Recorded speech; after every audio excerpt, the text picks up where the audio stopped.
Attention citizens, Meatless Tuesdays start now. Hide your bacon and pray Hitler doesn't steal your shoes. Hey folks, today we're time traveling to the 1940s, when rationing wasn't just a diet plan and Rosie the Riveter could outlift your gym bro. Let's dive into the wild, weird, and wholesome chaos of America's World War II home front. Imagine needing stamps to buy butter. That's right, Uncle Sam said, "You want steak? Fight Hitler first." Families got 48 blue points and 64 red points a month. You'd flip through these stamps, red for meat, blue for Spam, and let me tell you, Spam tastes like regret in a can. And where there's rules, there's rule breakers. Black market crime rings sold luxuries like real coffee, real leather, and real steak. It was basically 1940s crypto. Guys in trench coats would whisper about gasoline coupons while cops shined flashlights and yelled, "Freeze, Patriot!" Oh, and fun fact, sugar rationing was so brutal, it lasted until 1947. Post-war kids literally hated candy. But while some were scheming, millions of women were screaming with power.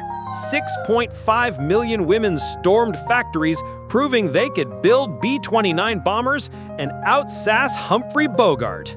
Meet real-life Rosies like Rose Will Monroe, who riveted planes by day and starred in war bond ads by night. Their motto was, "We can do it," unless you ask them to cook dinner after a 12-hour shift. And what happened after the war? Well, most of these women got pink-slipped to make room for the returning GIs. But hey, for a little while, they out-earned men. Hashtag feminism. Level vintage. Now, you couldn't just buy food, so you had to grow it. 20 million families dug up their fancy flower beds and planted victory gardens. They grew a staggering 40% of America's veggies. Why?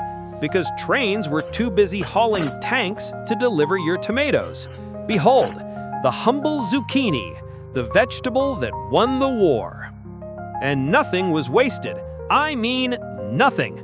Your grandma would pour bacon grease into a jar labeled "for bombs" because that fat was used for explosives. Yep, your pancakes literally funded D-Day. Kids got in on the action too. Schools became boot camps for tiny patriots. They collected 6 million tons of scrap metal, including, I'm sure, their dad's secret whiskey bottles. They'd cry as they donated their favorite toy cars to be melted down. Childhood trauma? Nah, they called it patriotism. Even plants enlisted. Milkweed fluff was used to stuff life jackets. Take that, Axis! And the teenagers, they traded promposals for propaganda. No bikes? No problem. They'd hitchhike in Jeeps, which were actually cool back then. Romance was strictly rationed. You'd write a love letter that said something like, "Dear Betty, I'd trade 10 ration points for your smile."